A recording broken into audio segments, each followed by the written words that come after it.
Hello and welcome back to the Pocket Network Podcast, a podcast for real estate professionals like you to innovate your world. I'm your host, Margarita Petrosian, and each week I sit with real estate professionals to discuss industry hot topics, common challenges, and so much more. This week I have Anna from Anna Cara Loans. Welcome to the podcast, Anna. Hello. Well, thank you for having me. So Anna, you are the founder of Full Service Mortgage Company, and it's how long ago did you start the company? It's been 20 plus years at this point. Wow, Yes. that's amazing. So in the beginning, when you originally started, did you start off working for someone else? Did you start off in another industry completely? What's your background? I started off, I got out of law school because I had to work. My mom lost everything and I had to work to support the family. So I started working under real estate and a mortgage company when I was like 17, 18 years old. And 6 months into it, I was just a receptionist, then became the office manager. And then 6 months into it, I had more transactions on the board than any loan officer or realtor on there at the office. That's amazing. So I just fell in love with the industry and the process of it. And I started my own company when I was like 19, 20.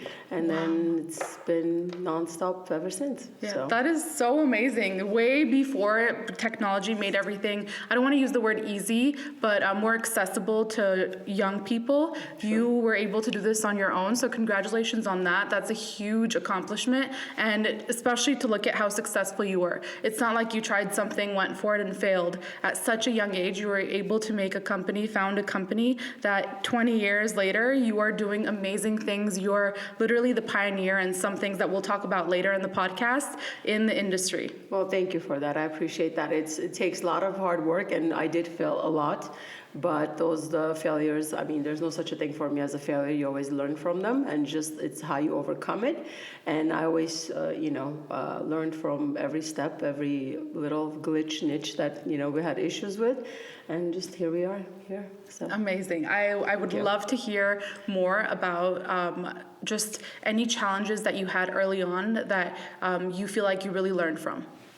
One of the biggest challenges was for me, I mean, back in the days, imagine 20 years ago, starting off, there's this kid, like 18-year-old kid, being, I don't want to call it, I don't like the fact that I'm a woman, this and that, but it was just the reality of it. You know what I mean? I never played that game. I never used that as a tool, but it's just the reality of it that as an 18-year-old young girl being in a male-dominated industry, you have more women now in our industry in real estate and mortgage than back in the day. So it was extremely difficult for me to overcome that, but one of the ways that I overcame that is just, studying the industry ins and outs of it, both real estate and mortgage. There are situations that I even today that I even know more than an actual real estate attorney does, and I've saved thousands of dollars for my clients just because of that. And my hard work and my dedication paid it off, and it was difficult until I earned the respect that I needed to earn, and it was not just because I was a woman or because of my looks. You know what I mean? People say hello to you with your looks, and they say goodbye to you with your brain, so to speak. I love that. So, I was very concentrated on that because I never wanted anybody to do anything for me for my looks. I wanted to trust me and work with me for the knowledge and, the value that I bring in on table. So that was one of the biggest challenges, and everything else just came along the way, so. Yeah, so it sounds like you just stayed very consistent with your hard work and your dedication to the task in front of you, and everyone else slowly just realized that with consistency and the hard work comes the recognition and the success. Definitely, without any questions. There's no such a thing as luck. I don't believe in luck. I think it's just being prepared for the opportunity.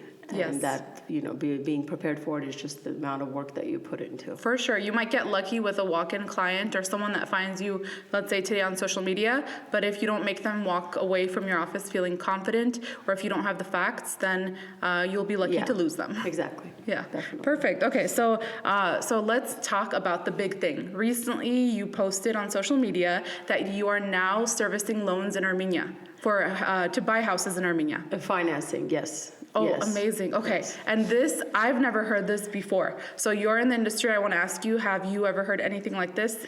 Well, there was a few years back, they tried, one of the big banks in Armenia tried to do the financing, get clients from here and do it there, and it was not successful because the level of the professionalism, the level of documentation was not provided in the right way.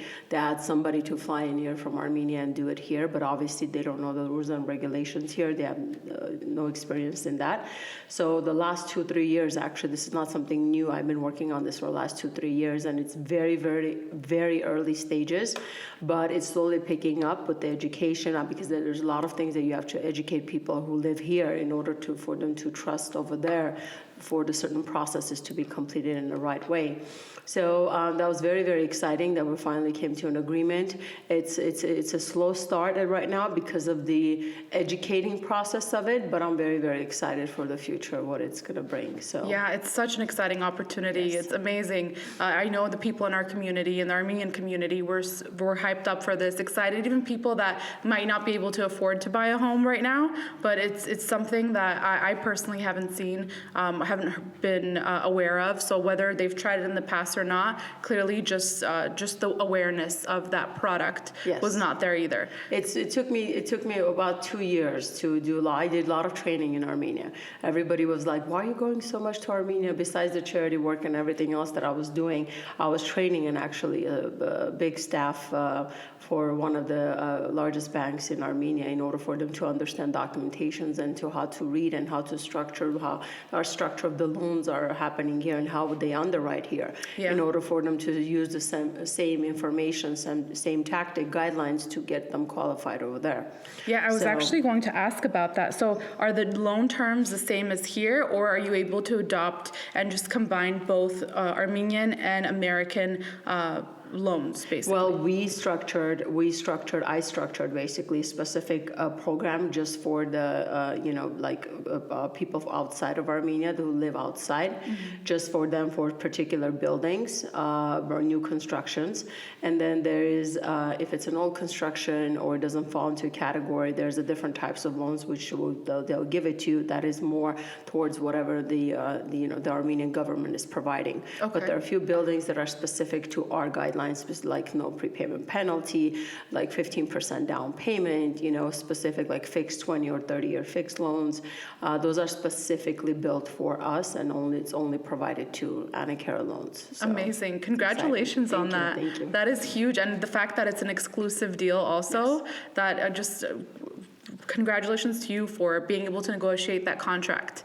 I know that takes not only a lot of time, but just a lot of commitment, because it's not like you're just sitting around and bored with your life. Not only do you have this successful business you're running in America, you have all your charity work that you're doing, and then also 3 kids. Yes. I love that. I love that. For people that say women can't have it both, with the home life and the work life, you're the second person that we've had on this podcast so far that has proven that is absolutely false, that if you're dedicated and you do all the hard work, you can have the best of both.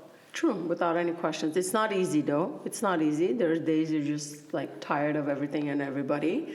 But at the end of the day, you just have to do it. Whenever I get asked the question, like, how do you do it? I said, I don't think about it. I just do it. Yeah. If you sit down and dwell on the hard parts, we'll never get anything done. Definitely. We'll spend more time thinking about the stress than actually trying to get the work done. Exactly, definitely. So Okay, you just and have then to do it. yeah, exactly. So another question about the loan servicing in Armenia. So let's see. So, okay, this model that you have, the contracts and the agreement that you have with this bank, so it's a single bank that you're working with? No, it's not. What the particular structure that we have that is really more closer to our structure, it's just one bank for now. Okay. But everything else, it depends on whoever gives us the best rate. We just shop around if there's another property besides the ones that are on the list. Okay, amazing. For now, yeah. And then is this applicable to different countries, or would you have to actually go hands-on and learn just the way you did with Armenia to set this up in other countries?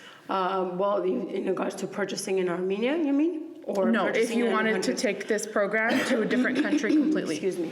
Well, not planning on doing that yet. We just have to, test it out and see how it works and so on. But you never know down the line. You never know. Yeah, I know. I see great things in your future. You are so young and you've done so much already. We'll see. Okay, and then you said that, I know in the advertisement on Instagram, you said for citizens and non-citizens. Do you mean of Armenia? Yes, of Armenia. Meaning that if you're a citizen of Armenia, because I have dual citizenship. I have U.S. citizenship and I have Armenian citizenship. Both countries allow you to do that. But if you live in U.S. and you have a Armenian citizenship, that doesn't mean you're an Armenian citizen. Does that make sense? Yeah. Because you don't live there for like 2-3 years, past 3 years, all the time. So you'll consider as a U.S. citizen or green card holder, whatever it is, then you're purchasing in Armenia. So you'll be able to qualify for that program. Okay, and if you're not a citizen of Armenia, let's say, do you have the same rights to the land as if you were? You do. Okay, You do. Perfect. In that particular case, you do. Okay, and then how about credit checks? I know that's huge with just buying a home. That's being the US. done here. Literally everything gets packaged up. If we were to submit a loan to the bank over here, everything gets packaged up same exact way. It's just the structure of it. It's a little bit different because the loan amounts are very small. The down payment is small. Monthly payments are different, obviously. And the debt to income ratio, I bumped it up to 55% to give more buying power for our clients here because majority of people own a home here, to just offset their income a little bit. So it's just everything gets packaged up the way you would submit a loan here, they will go to underwriting, and they were trained over there to actually review them that way in order for them to understand how, what's what. And if you have any questions, obviously they contact us. And we answer any questions they have. And pretty much we're becoming like a middle guarantor that this person is fully qualified and they trust the Anacare loans, they trust us. And that's why they're able to give, the 15% down payment. I mean, it's in Armenia, it's really unheard of for a non-citizen, non-person that doesn't live there in order for them to even get financing to begin with, Yeah, that's amazing. So all of this is done remotely, correct? Yes. You don't even have to be there. You don't even have to be there. Love it. All the buildings that are in that particular program, they're online. Everything is 3D, virtual. You go check and see. Pricing is there. Everything is there. There's no, in our community, a lot of people, I get a lot of phone calls in regards to, what if they lied to us? What if this? What if that? And I can't blame them because years ago, it's always, that has been the case. But a lot has changed since then. And there's absolutely no way for that to happen again. So No, definitely. You've been there. You've done all the research. You've gotten your education. You're not just saying this off someone's word. Like you were there on ground. No. I never work that way. If I don't experience, if I don't know anything, I'm never going to speak up about it. Period. That's amazing. I have to test it myself. Yeah, I can't wait to hear more about this as more people actually take advantage of this new offer, just to see what comes out of this, and also hopefully this also boosts the economy in Armenia. It does, and you'll be surprised how many. As far as the real estate economy in Armenia, especially after the war, everybody thought it's going to crash, it's going to go down. Complete opposite. There are no homes. Like if something gets listed, if building starts construction, they allow before it ends the financing over there. So by the time they finish, the whole building is sold out. Amazing. It's a completely really different world. I feel like in the next 10 years, Armenia is going to be transformed because of people like you that have taken initiative. They don't just sit here with their with the lives they've built here, but going back and giving back. Definitely. I always say it's not, since the revolution, I was there at the time of the revolution as well. Yes. And everybody was like asking, what can we do? And I always said this, I'm like, listen, if you want to, invest in Armenia, this is not the time for you to get money back. You have to invest for the love of the country. Okay, because you're not going to get rich overnight. That's not going to happen. It's going to take some time. It's going through a process. It's changing. You just have to do for the love of the actual, the country itself.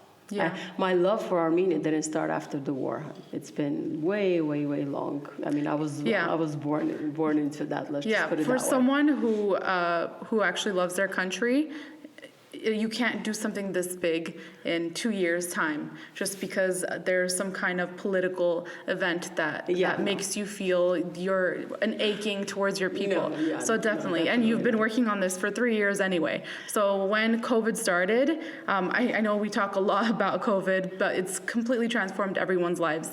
You're one of those people that decided to innovate, and the way you did it was by going back home and seeing what you could do to not only make your life better here, but the people over there. So I think that's just an amazing story in itself. And also, I know that when the pandemic hit, a lot of people were focused on refinancing. So you found a way to make it a purchasing market, not just focus on the refinancing. Yeah, so that's amazing. That is literally exactly what we mean here when we always focus and we always talk about innovation. That's exactly what you've done. Well, thank you. I guess I just go whatever my intuition leads me, I guess. I just put it that way. So. And that's why you're successful. A lot of people, like you said earlier on, when you were talking about not trying to impress other people or focus on being the woman in the industry, if you focus on those things, if you focus on what you look like to other people, then that takes a lot of energy just to do that, and that energy is taking away from what you could do to be more effective and to do more for yourself, for your life, to build your business. Without any questions, and not everybody is going to like me, and I don't expect anybody to like me at all whatsoever. I just do what I think it's the right thing to do. Some people like it, some people don't. You know what I mean? I don't destroy anybody's family while doing it. I don't destroy anybody's companies or, careers while doing it. I just speak what I know it's the truth, and if ever anybody disagrees with it, more than welcome to, discuss it, talk about it, no questions asked. But at the end of the day, I know I try to do everything with integrity. I know that's a word that a lot of people have forgotten about, but I still try to keep it. At times, it's very difficult for me because I get hurt the most. But again, at the end of the day, I'm a very, very strong believer in karma, and I have 3 beautiful kids, so I can't do things that, I'm not supposed to do. Of course, you want to be a role model to your own children, not just everyone else that's watching. Definitely. Yeah. Not any questions. Yeah, and just focusing on what you just said about you're not trying to bring anyone else down. We were talking about competition earlier on, and I know a lot of people, they misuse the network that they could have around them in the industry. They see other people as the competition. So let's talk about how you view others. Others, you mean like as far as the mortgage world goes, or the real estate? Like real as estate. Far as well, my number one focus always has been and always will be my clients. And in our industry, in the real estate and mortgage 101, anybody starts as a mortgage planner, immediately the first thing they tell them is, contact realtors. My thing immediately, I tell them, concentrate on your skills, concentrate on your education, your knowledge, and then concentrate on your clients. That's my number one thing that I teach all the loan officers that have walked into my office. And unfortunately, very few take that to the heart, very few, because they're all about glitz and glamour and all this social media nonsense that people put out there. And I don't compete with anybody. I am always and will always be my worst critic ever. And I am my own competition, so let's just put it that way. And I don't look at anybody else as a competition, not just because, oh my God, I'm this, I don't know who, whatever. No, I just don't, period. That's all there is to it. If somebody does 10 times better than me, good for them. You know what I mean? If that's what works for them, let them do that. If I want to be 10 times better than my previous self a year ago, I'll do that. But I'm not going to look at somebody else and say, oh my God, I have to do better than that person. Yeah. Never been the case. And it's such definitely a more attainable goal to try, like you said, be your own competition, because you not only know exactly what you've done in the past, you know what to compare yourself to, but you also know what steps you took, what worked and what may not have, so that you can take the steps to change whatever needs to be adjusted, so that next time around you do better, whether it's better than what you did last year or better than what you've done in the last 10 years. Definitely, without any questions. And I think success, it's not a short-term thing. It's a long-term thing, and it's not running to it. It's walking to it. okay, and just like slowly you get to a place where you're just like stable and you're solid. Anything that you become very successful very quickly, it doesn't last, period.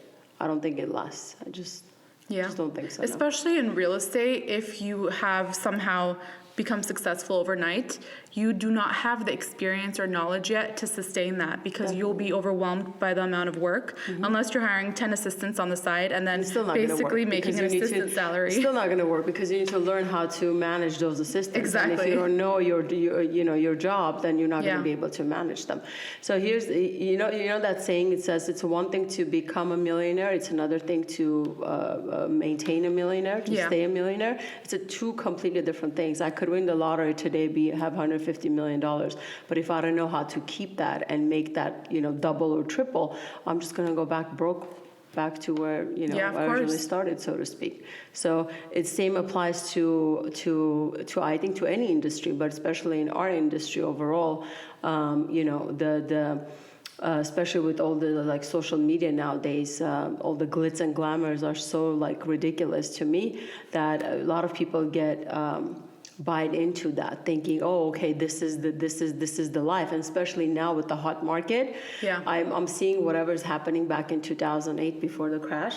2006, the whole market was again hot again, and so every other person was a real estate agent or a loan officer. I mean, back in the days, loans were so easy to do because everything was stated, and you would fax an application in the morning, and by night you already have approval and you're signing docs. And there has been so much fraud happening as well back in the days, that right immediately when the crash happened, 2008, everybody just disappeared. Okay, I'm seeing the same exact thing happening right now. Every other person is a realtor. Every other person is trying to do loans, and nobody's putting the effort in because the market is selling itself. Like, you don't need to, put the hours into it in order for you to sell a house or have a buyer that you're driving nonstop. I used to do real estate when I first started. We used to have Thomas Guide, like the actual map books. Okay. There was no internet, okay, back in as far as like Google goes and so on. Yeah. And then Thomas Guide came up right like a year and a half while I was in it. I used to map out like my road how to get from this house to the other house to the other house when we're doing the showings. So now it's just on your nobody puts the effort like we did back in the days, and I want to see what's going to happen after a year or two when the market is actually going to become tougher. What are those people going to do? You're going to see them drop because nobody's in it for the actual purpose of being in it, in a changing lives and so on. Everybody's in it for the glitz and glamour and for the money. And the minute market crashes, guess what happens?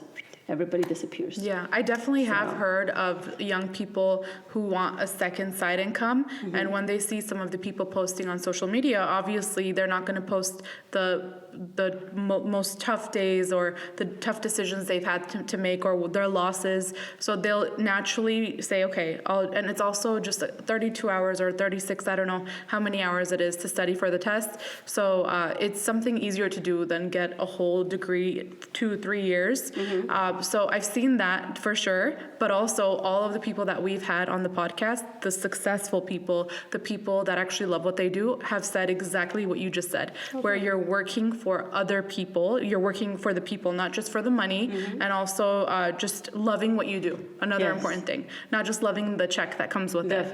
Definitely. That's the loving. We all work for money, obviously, to support our families and our, and ourselves. But at the end of the day, if that money is not earned by, having integrity and in a clean and in a right way, I don't think I cannot swallow that. Let's just put it that way. I have a problem with that. Yeah, and it always comes and bites you. It does.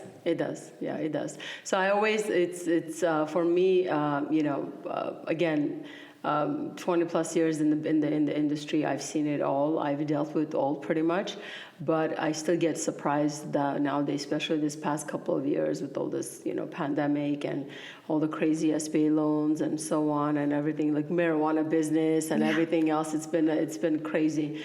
But I still get shocked as far as what extreme that people will go. But, it is Yeah. what it is type of a deal. We just have to keep ourselves grounded and just, push it through.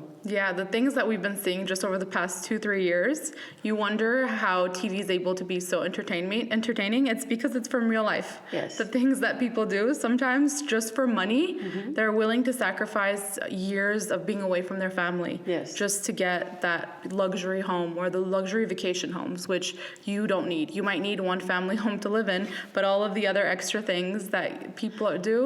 Priorities have completely shifted. I think just people, COVID in the beginning, I think it really helped everybody to shift their perspective. And I mean, a lot positive has come out of COVID, but also a lot of materialistic things came out that a lot of people have been like in their homes for like a year or two. And now they're just like, woo, look at me. You know what I mean? Yeah. Personally to me, I've never been into that. I think whatever you do,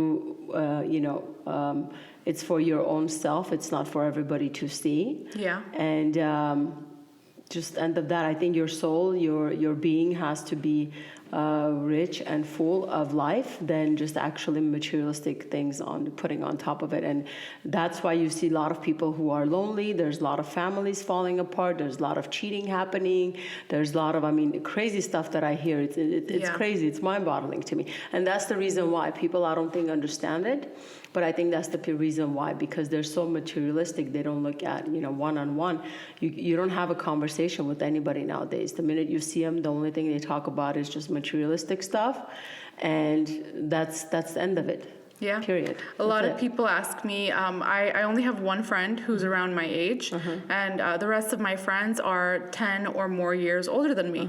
And then they'll ask me why, or they just assume I'm boring. But it's because I find that sometimes, obviously I can't say this about everyone. I might just be meeting the wrong people, but a lot of times people that are younger, they want to talk about what vacation should we go to, which bag should I buy, which restaurant should I eat at. That could all be fun. I enjoy all of those things, and I'm willing to talk about it right before we do something fun. But then what else? What happens when we have an hour to ourselves and we're just sitting there? Is there going to be awkward silence? When we're not talking about the money, what do you have to contribute to my growth? What do you have so that I can walk away not only feeling happy, but feeling like you've added to, whether it's my life, career, you've given me some sort of sound advice. And a lot of times, unfortunately, we don't have that anymore because of, like you said, the glitz and glamour on social media. People are trying to achieve that. But then in 10 years, you might have filled your home with all of these luxury things, but how about inside? You're empty inside. You didn't fill yourself with anything that's worth keeping.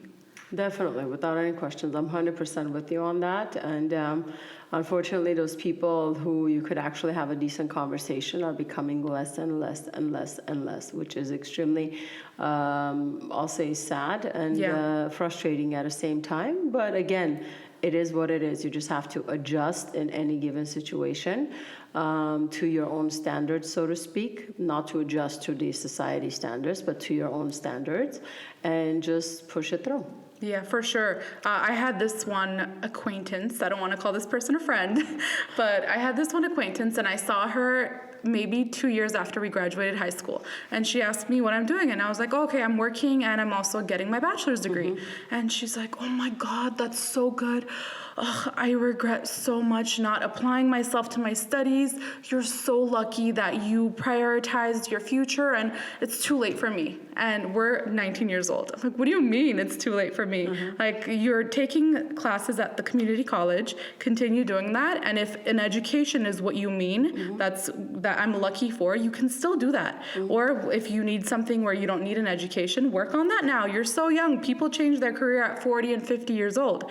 So we have people like that who think it's too late to change their lives, to do anything with their lives at 19 years old. And then we have people at literally 60, 70 years old who are able to go back into, whether it's a master's program, which is very difficult, time consuming, consumes a lot of money, who are able to go back and apply themselves. So all I say to those people, those young people who really think that they're past their time, is if you apply yourself now, sure, you might not have fun, you might not have time to go to vacation or anything else that you want to do, but once you finally have, whether it's the career education that you're working towards, Now you're making a steady income. Who is able to buy all of those luxury things? Your friend who was able to afford it through their parents at 17, 20 years old?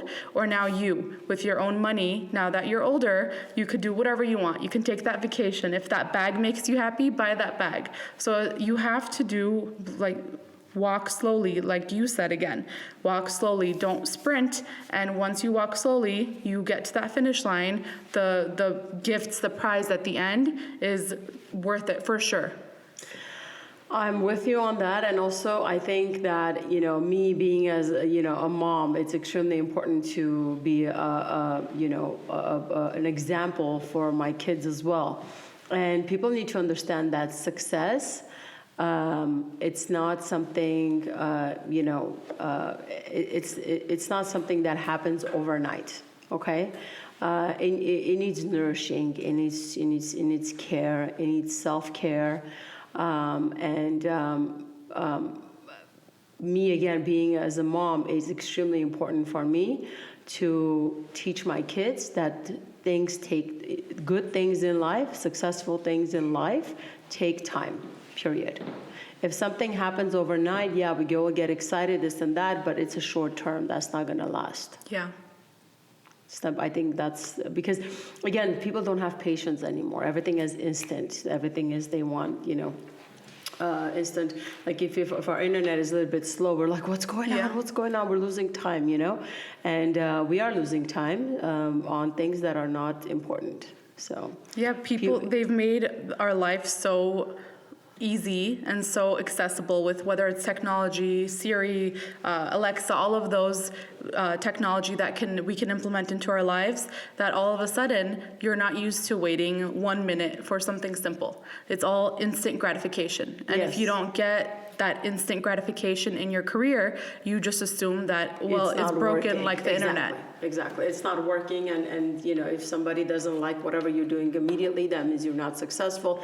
If you don't have this many likes, that means you're not successful. Yeah. I started social media altogether almost 5 years ago, 6 years ago, when nobody out there was doing it, especially in the mortgage industry, was nobody out there doing it. And when I started, I said the first thing that I said with the group of people that I was working at, I said, I'm not doing for clients, I'm not doing for likes, I'm not doing for any of that stuff.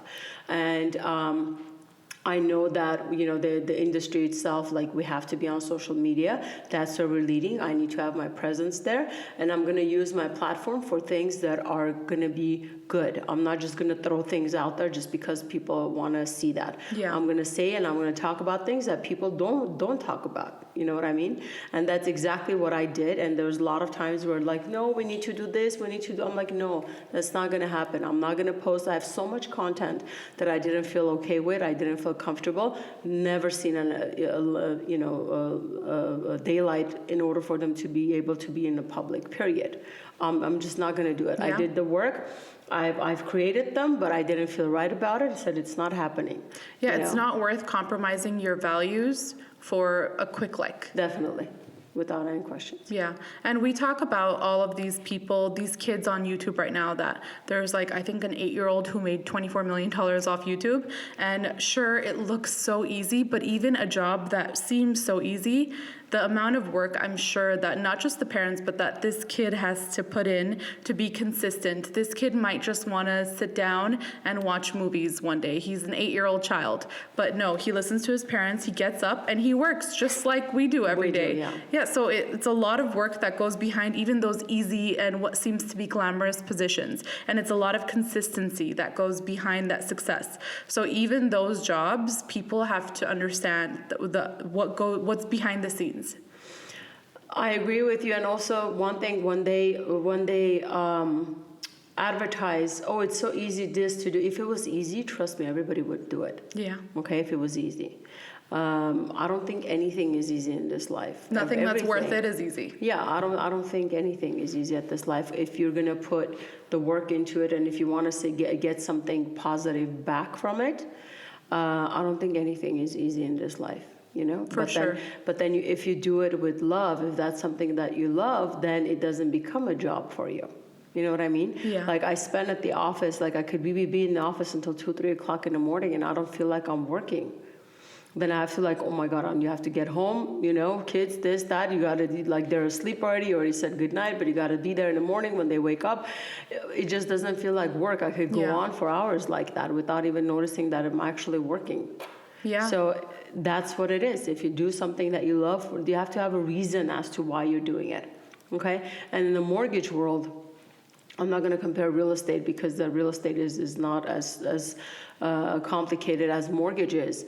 And in a mortgage world, you're dealing with everybody, and everybody's looking at you in order for you to close a transaction so everybody can feed off of it. You know what I mean? And I think in our industry, all these years, which I've always raised this issue in the mortgage industry, for whatever reason, everybody thinks that the mortgage planner is it's at fault or something. Everybody screams at the loan officer instead of saying, hey, if this person doesn't close our transaction, guess what? None of us are getting paid. Yeah. Buyer's not getting their house, real estate agents are not getting paid, escrow is not getting paid, title is not getting paid. Nobody's winning. So I never understood the abuse. Yeah, I'm going to call it the abuse because I've seen some stuff that realtors do to certain loan officers, which is unacceptable.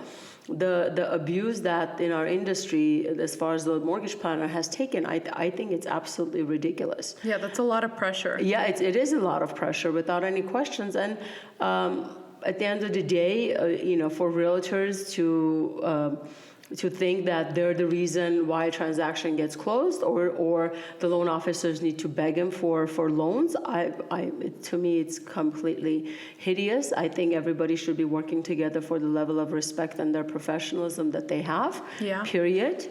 And I think everybody should earn per their work that they put into it. That's it. For sure, I agree with that 100%. No under the table stuff, none of that stuff. I always say it, I'm not for sale. I'm not about to pay anybody for them to give me business. Not going to happen. And you come to me for my knowledge and for my professionalism, period.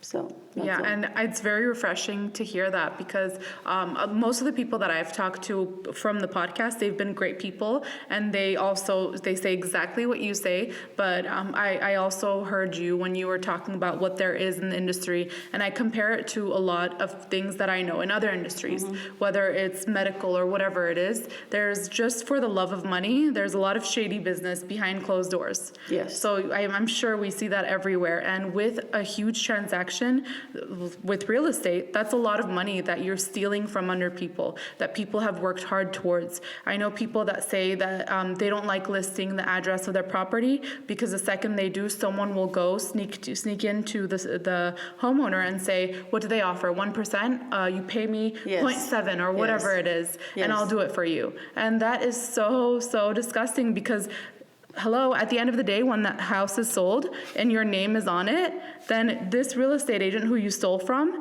she sees or he sees your name, they know that you've stolen from them. So what does that do to your reputation? Is that not important for you? Is getting one quick check more important than what people in your industry think of you? I'm with you on that without any questions. Again, I think that comes down to the fact that there's integrity involved, and then I think a lot of because there's so many realtors out there, and there's a lot of loan officers out there now as well because of the stated programs, that's fixing papers and so on. They think they're loan officers. They're not loan officers. They're just paper pushers. That's what I call them. And it's not about fixing a paper. Anybody can commit and do a fraud. It's very easy to do. It's quick money. It's just that also it's consumer's job, the client's job to understand what it is. That's also big in our community, and that people need to understand. If I had so many situations, somebody's charging $15,000 to do a loan, and they don't want any documentation. I'm like, whoa. Yeah, I'm like, listen to me. Number one, that's committing fraud, and $15,000 underneath the table. Okay, let's just put it that way, on top of the loan fees. And then you're not going to have proof that you paid them if it goes wrong. Exactly, and also on top of that, you can't even do anything if it goes wrong because you're the one who agreed to it. You're the one who signed it. So they could care less about you. I had so many clients, like 6 months down the line, they came to me. They got a 30-day notice saying that either could pay up full amount or for closing on you for fraud purposes. Oh my God. And that's the easy way out. And that's the easy way out. And I always tell them, like, listen, that $15,000, $20,000 that you're going to pay for that loan, why don't you pay your taxes, get a full qualified loan, decent loan, do this, do that. You know what I mean? Yeah. I specialize in self-employed borrowers for 20 plus years. I have big investors accounts that I do, and I literally sit there with their CPAs and accountants, and I structure their taxes every single year. And some people understand it, some people don't. And I think the mentality, especially in our community, the Armenian mentality, oh, if it's under the table, that means it's a good. They got a deal. I had so many people been lied to. I had a client back in September of last year when the interest rates were at 2-point-something%. They bought a house, $1.5 million purchase, 20% down. They paid over $50,000 in closing costs with a 5.75% interest rate. Oh my God. All right. So to me, that's and the loan officer, again, I mean, if I really wanted to, I could care less. I couldn't give the name out, but I just don't want to do that. Hopefully, they're watching this. They'll understand that people know, and the loan officer is a very known loan officer in the community. Okay, and I'm pretty sure he didn't even know about it. His little mini-me's that they're trying to pretend to be loan officers were doing it. They literally charged the borrower over $50,000 to give him a $1.5 million, purchase with 20% down at 5-point-something% interest rate when the interest rates were at 2-point-something% back in September. It's insane. Those people have to sell the house right now because they cannot afford the payments. Oh my God. Yeah. Wow, There's nothing that makes me so mad. Yeah, it's very, very frustrating. I mean, I understand, but I mean, the loan officer is going to say, "Hey, the client agreed to it." Yeah, the client agreed to it, but did they know were they aware of their options? Yeah. Did you misrepresent the deal? Exactly. You know what? And then also I've seen a lot of times that loan officers would push it all the way to the end when their deposit is released, everything is released, and they would put them in a corner. Either you get hard money or you have to do this loan and you have to pay us this much money. Oh my God. People get afraid. They don't know their rights. They don't know the laws. So the people get afraid and they react to it. I've seen so many cases like that as well.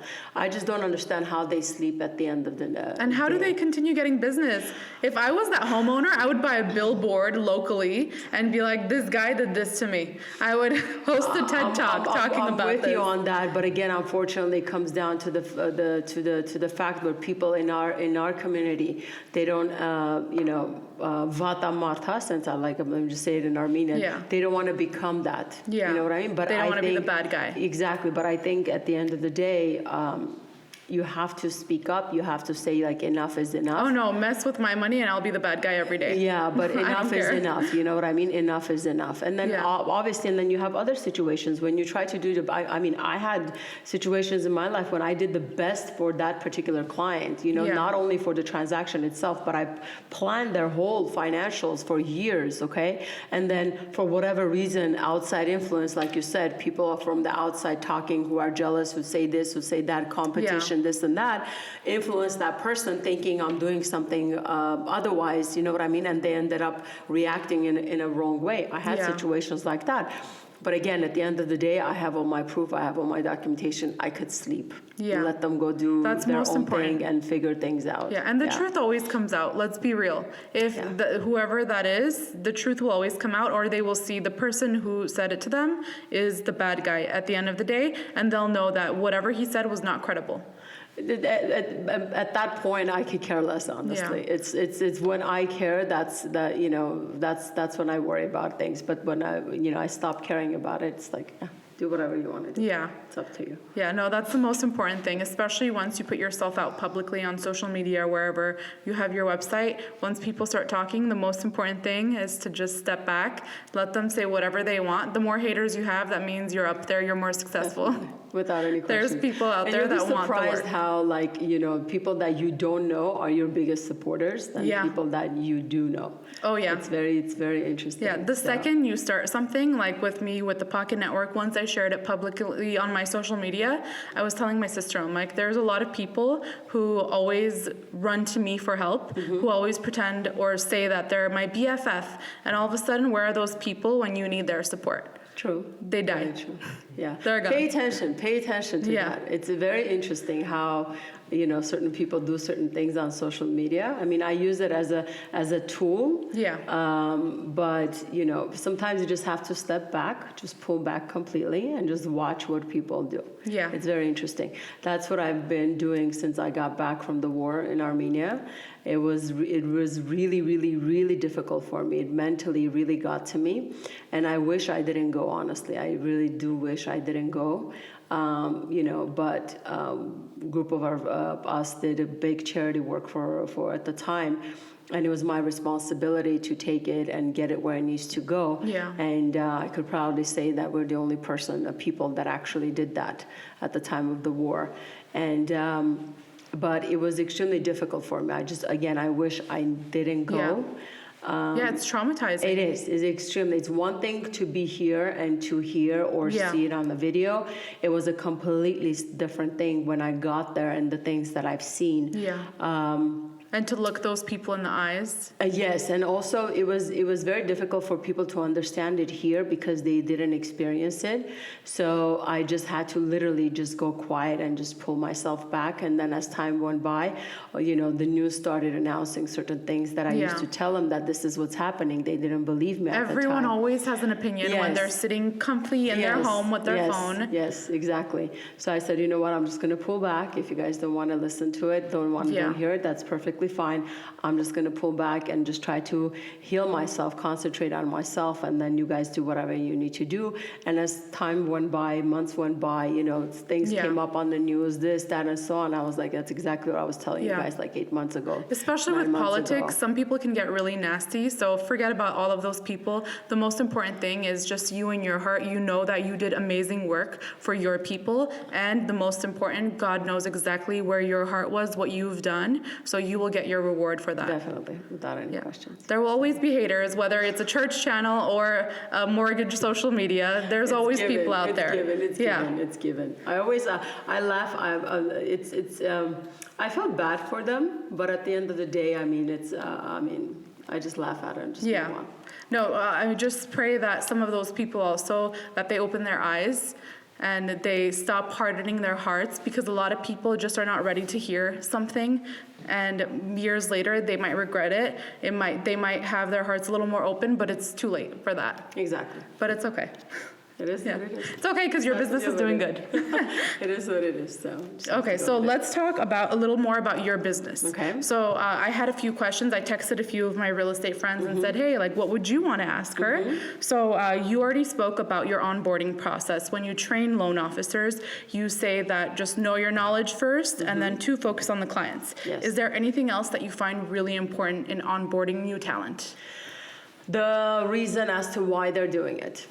Okay, because if it's quick money, definitely not the place to work. And we recently moved 2 months ago, actually, to this beautiful place in Burbank, right by the studios in Magnolia Park. And my dream has always been to create an environment where it's a lifestyle. It's not just a mortgage company, because I've never been a regular mortgage company or a regular mortgage planner out there. We'll be doing the grand opening pretty soon, which will be very exciting. And it's when you walk into our, to Anacare Loans, you don't walk into an office building, you walk into a home. I love put it that way. So I need people who actually are in the industry, are want to come into the industry, that want to make a difference. It's a long-term thing for them. It's not just for the money purposes. It's not just for the commission, and are not there to count my commissions or my transactions or my clients. I had so many people walk into my office. They're like, "Oh, we want to start this. We want to do this." I said, "Okay, great. Let's do this. Let's start," and so on. And the next thing you know, 3-4 days later, they're counting number of phone calls that I'm getting or number of files that I have. And it's not your phone call, so don't worry about it. I'm like, for me, they're like, how can we, I want that. I'm like, listen, this is 20 years of nonstop work, But also, I'm sorry, look at the door. Whose name is on it? I know, but still, I'll do everything and anything to, make sure that my loan officer is as successful, if not more than I am. Their success is my success without any questions. But at the end of the day, all the work that I put into it, I gave birth to 3 amazing kids while I was working. I took my files to the hospital. My doctor was going crazy. I swear, it was with my second one. I was literally funding a loan, and my baby was literally coming out. Oh my God! Like, get off the phone. I'm like, hold on. Your kids came out working women too. It's crazy. I mean, but at the end of the day, again, you just have to do it. That's what makes you different. Call up that doctor and say, hey, do you need to refinance or buy a new home? I have actually. I've purchased a couple of homes. Perfect. See, that doctor sees the commitment and the quality. Definitely. Although we do not recommend that at home. Well, you gotta do what you gotta do. You know, it's hard work, and that's my number one thing as to why they're doing it. Because again, it's for the money. They're not gonna survive. Yeah. So for everyone at home, if you're hearing this, be ready to get real deep on your first day training with Anna. Yes. You have to have the reasons. Go dig deep into your soul before coming on. Because if the reason is money, that's not enough. No, it's definitely not. You're not. It's interesting that, for all these years, I had people, I had big teams, I had small teams, I've created, a lot of people came and went and so on and so on.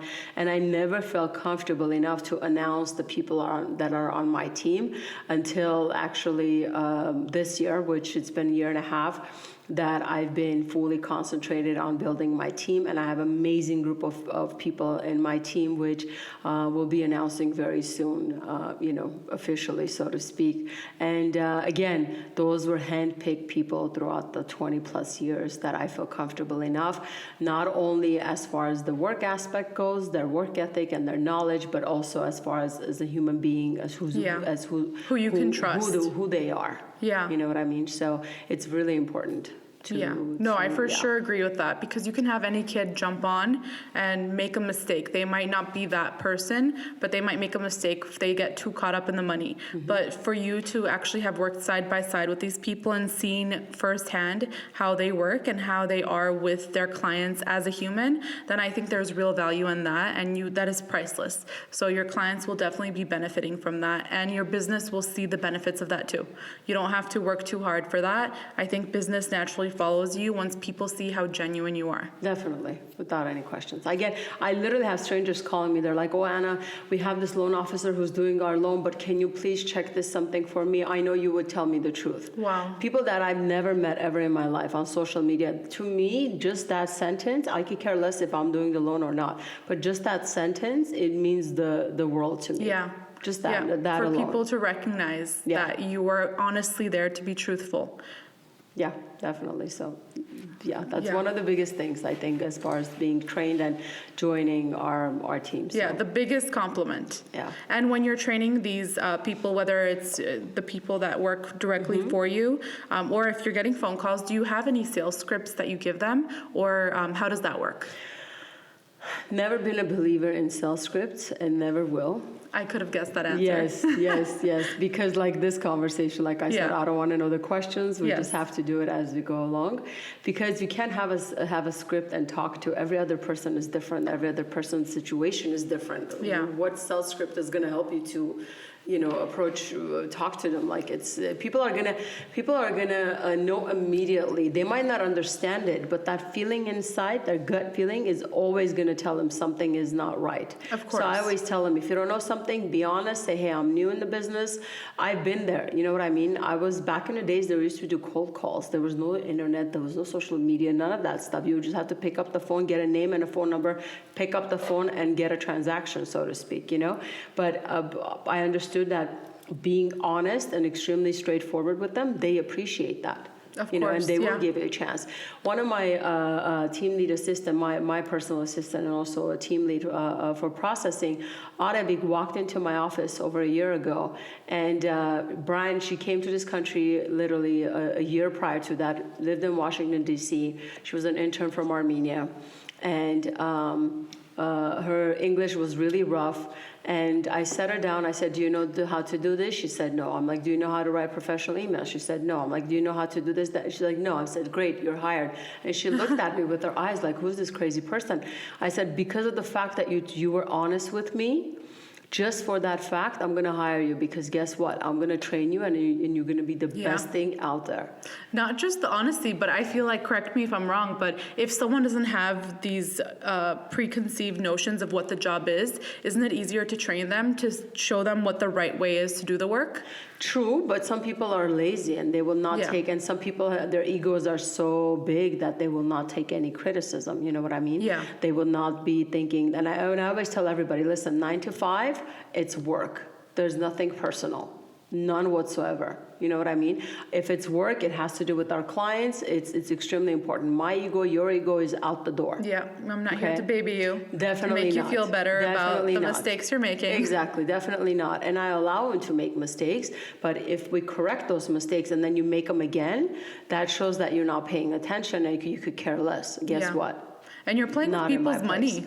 Time and money. I think time is more important than the money situation because when people actually understand that time is money, that's when you realize that it's the same thing. It really doesn't matter. And let's be real, at the end of the day, they're playing with your name too. It's your name on the door. Yep. It's the buyer, when they talk about it, they're not just going to say the name of the loan officer. They'll say, I went to Anna Car Loans and this is what I dealt with. Definitely, without any question. I always tell this as well. And I always tell them, I'm like, look, I got your back 1,000%. I'll never let anybody, because you have some crazy clients who yell at people who try to use their thing to I call it abuse because I think that's a very abusive behavior. Yeah. And to all that stuff, I always tell them, look, in front of them, you have my 100% support. But I know if you messed up, guess what?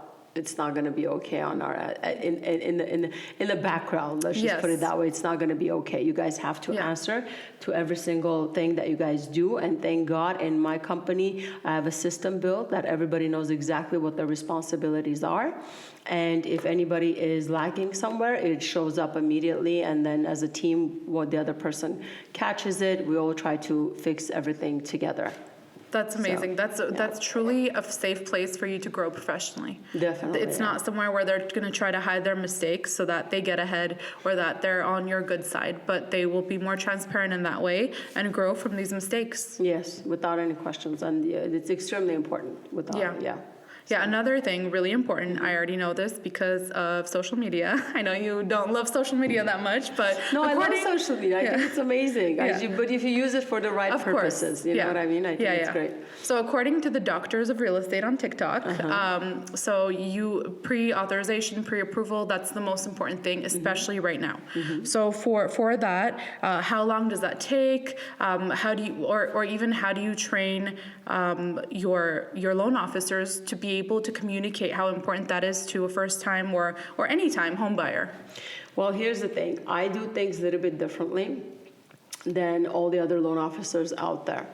I always ask for all the documentation. I literally pre-underwrite the files. My turn time for underwriting is day and a half. When it goes to underwriting, I get cleared to close within a day and a half or 2 days maximum. Wow, that's amazing. Yes, it is amazing. And again, that's years and years of system and training. And what I do, I collect all the documentations from the get-go. We do verification of employments. We do everything from the front. I don't let anything get missed until the loan, I don't submit and then hoping I get an approval and then figuring out conditions. No, my transactions have 2 or 3 conditions. When I get a conditional approval, I have 2 or 3 items on it maximum, no more than that. If we have more condition on it, that means that was not a clean file that was submitted. I have a problem with that, processing, and everybody else needs to discuss that as to why that was not submitted properly. Yeah. So it is extremely important that you do all your homework beforehand. So the underwriting process, it's quick and easy. It's very clean. You don't have to worry about it. So when I take a file in, that's why you always hear if Anna said she'll do it, that means she'll do it, period. That's exactly how I work. If I don't look at everything else, I don't provide a pre-approval letter. And you have a lot of realtors, especially the newcomers in the industry, where they think like, oh my God, no, we need a pre-approval now. We need it now. We need it now. No, that's not how it works. Just relax, calm down. You'd much rather be 24 hours later or 2 days later than for you to submit an offer. Next thing you know, you guys offer gets approved, escrow is open, and then you have trouble in the middle of it and you can't close a transaction. Especially in today's purchasing environment. Yes. So I always say that it's better to do all your homework from the get-go, from the beginning, and then so there's no surprises down the line when you open escrow and then, hey. Yeah. And then you get blamed. Exactly. It's always the Yeah. loan officer's fault. Yeah. It's always the loan officer's fault for whatever reason. But yeah. It It's is what it easier is. to blame someone else. That's the reason. Yeah, because we're the person that takes everything to the end. You know what I Yeah. mean? We're the one that actually makes everything happen. So who are they going to blame? Yeah. So, but again, I created a system that everything is so transparent that everybody knows exactly what's happening, and it's live updated with all the realtors and so on. We have a special app. It's Anna Care Loans app that it's been over 5-6 years that I had it, that nobody again in the industry had it. And it's been challenging to get people used to using it. Yeah. And it's a live update. Everybody gets updated. So there's no, eliminates phone calls, eliminates, clients Yeah. asking questions, and realtors. It's great for realtors because they're able to get pre-approvals very right away. convenient. Yeah, they're able to get pre-approvals right away once the client is pre-approved. And again, it's extremely crucial to go through the pre-approval process before opening escrow or, Yeah. writing an offer. Yeah, So- I've been seeing all these memes on these real estate accounts where it's like the real estate agent is so upset, or like they'll just immediately ignore you if they find out that you don't have the pre-approval. Pre-approval. Yeah. Well, I mean, I think it's the right thing to do, and then also the client themselves. I think that's portion of it. Realtor is responsible for it, because why are you showing them properties? Why are you sending them properties if they're not fully pre-approved yet? Yeah. You know what I mean? Because you never know. What if they get pre-approved for such a small amount that you should be showing them different properties? Definitely. And I think that's another thing that realtors do, which I don't think it's the right thing to do. If you're approved for $700,000 and then you send the client a $900,000 listing, Yeah. obviously it's going to be a better home than a $700,000. You know what I mean? Like, why are you playing with the client's Yeah, you're just gonna emotions break like their that? heart with what they end up settling for. Exactly. I Yeah. don't think that's the right thing to do. Yeah, of course. And then with realtors, I know that a lot of realtors, they love talking about first-time home buyer programs. Do you have any favorites or anything new that you want to discuss? What's a first-time home buyer program? Have you guys ever questioned that? I'm questioning you now. Okay, so, I always, it's interesting, and I always watched all these loan officers making, it's a first-time home buyer program. They make it sound like one thing. Yeah, but no, that's Yeah. not what it is. First-time home buyer program on conventional loans, it's anybody that is, you could purchase a house today, purchase another property three months down the line as your primary residence. If it's an upgrade, what does that mean? Like, it's the same qualification process. It's the same guideline. There's no down payment, discrepancy or none of that stuff. Only thing that considers the first time when it comes down to FHA loans. Okay. FHA is if you purchased it, if you haven't purchased the property in 3 years, you're considered their first time home buyer. But FHA is a horrible loan altogether because of the mortgage insurances on top and your front end, back end, and so on. And you cannot get out of mortgage insurances unless you refinance it. So that's another extra cost to the borrower. I've seen so many loan officers lie about mortgage insurances out there. It's crazy to me. They go through refinance processes without telling the client that if you have a conventional loan with the mortgage insurance, you don't have to refinance it. You could just call the MI company and remove the mortgage insurance. But they lie to them. They refinance them just for the purpose of reducing $100-something a month. And they, extra $6,000-7,000 of closing costs, new escrow. There's so much that goes on, and it's very unfortunate. But again, the first time, I get so many questions about that. When you do your taxes, the first home that you buy that year, you could get the expenses a tax So you deduction. could do that every year, though, no? Depends, and unless because it has to be your primary residence. When Okay, it's an got investment it. property, that's a completely different Yeah. brackets and so on that falls into. But again, there's no such a thing as there's again, so many clients have heard that been lied to. It's a first-time home buyer program. That's why you're able to do Yeah. the stated deal or the VOE program. No, there's Yeah, a no lot such of thing. people, when they talk about this, they make it seem like you get down payment assistance or you're able to put in a much smaller down payment, and they don't exactly say what the other consequences or what's attached to that. Well, you could put a low down payment on any transaction. You could buy 5 properties and still put a low down. If you buy a condo and then 5 months down the line you purchase another property, a house, that's an upgrade. You could purchase that as your primary. You could still go with 5% or 3.5% down payment or 10% on jumbo transactions. So the key is as long as it's your primary residence. It's your primary and it's an upgrade, so to speak. You know what I mean? So that whole first-time buyer, I think just a verbiage that people use to attract clients without explaining to them to the fullest as to what it is. So it's more of a marketing ploy. Definitely. Okay, that makes sense. Yeah. And then, so for appraisals and waivers, how do you guys work with those professionals? I'm a direct lender, so we have our own AMC appraisal management company that we use, and we order our own appraisals and so on. When we get appraisal waivers, you do run a DU or an LP, desktop underwriting, that determines based on the value if it's if Fannie or Freddie has that in a neighborhood, they have enough information based on the property address and the value that you're estimating is close to whatever they have already in their system. They will automatically give you the waiver on it. Okay. And if you overprice it, obviously it would require an appraisal. I think you just have to play with the numbers a little to see how it works. And I personally, regardless of the market, never had any issues with the appraisals whatsoever. So. And right now with the market, with people putting in offers much more than asking, does that just come out of the down payment, or how does that work with? Well, about a year and a half ago, there was a big couple of months that we had really big issues in the market because the properties would not appraise, or if they were higher purchase price properties that were sold in the area, because the system didn't update yet, so a lot of information was not showing. So you would have the discrepancy a lot. It took a couple of months, and now it has readjusted that, the gap is not that much anymore like it was before. Got it. Okay, that makes sense. Yeah, and then if it's purchased, obviously if it's overpriced, whatever the difference is based on the appraised value, the buyer needs to bring in on top of their down payment into escrow. Yeah, that makes sense. Okay, so and then for pre-qualifications, do you have like a checklist that you give people that you onboard? Yes, we always have a need list that goes out to the client. It tells them exactly what they need. It's just a couple of things: tax returns, pay stubs. If they have mortgage, obviously mortgage statements and insurance declaration, their ID, and we have a 100% secured fully online application that they go in there. Just very basic information that they complete. They submit it through the online system. Even the documentations, they could always submit it through the online portal as well, or email it to us, whichever way works for them.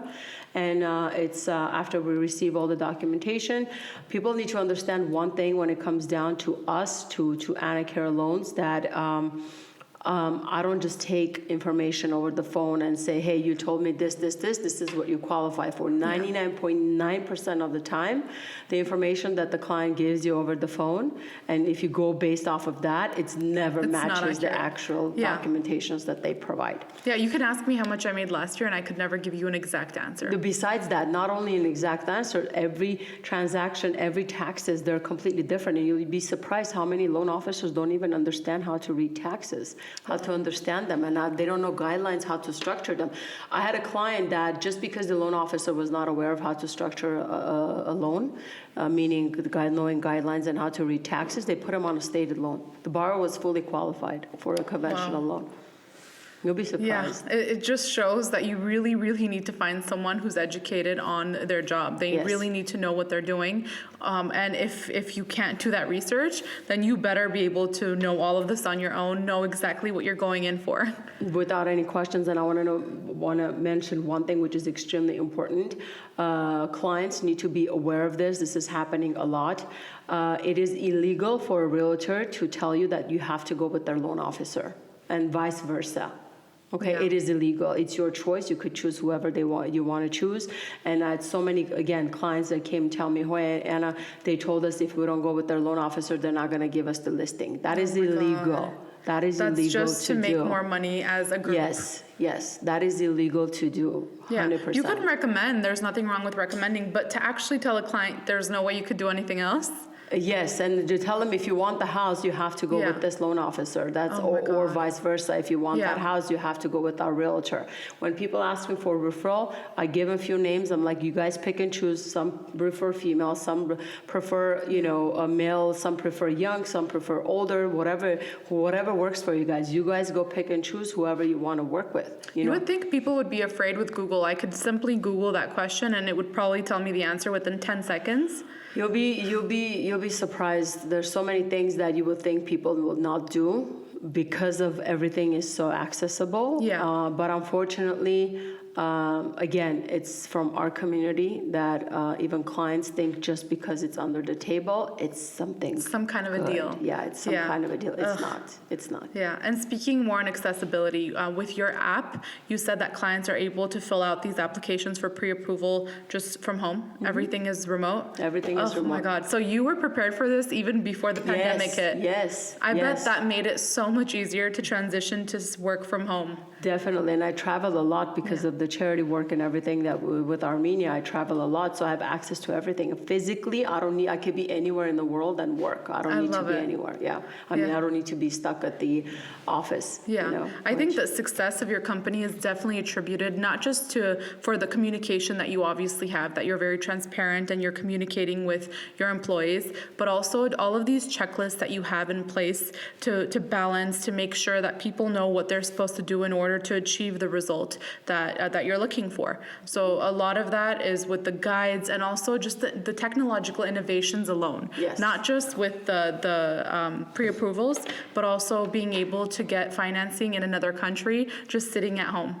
That is amazing. So congratulations on that. It's very apparent, all of the steps that you've made that have attributed to your success, all the hard work and consistency that you've put into it, and especially, like, I know you say you don't want to use being a woman as some kind of a tool, but it definitely, especially 20 years ago, must have been so difficult. So congratulations on that. Congratulations on doing all of this while being a mom. You really are someone to look up to, someone that I look up to, and I think other women in business really should. Thank you. I appreciate it. And thank you so much for coming today. I know we took away from your night with your kids. No, it's perfect. Okay, thank you. Thank you so much. And we definitely want you back. I'm down. So I'm inviting you officially right now before the end of the podcast. I'm down, and so Perfect. I'm excited. Thank you so Perfect. much. And for everyone at Appreciate it. home, men and women, I feel like you were as inspired as Anna. If you weren't, rewind and watch it all over again because you missed something. And remember, you can implement these changes because change begins at home.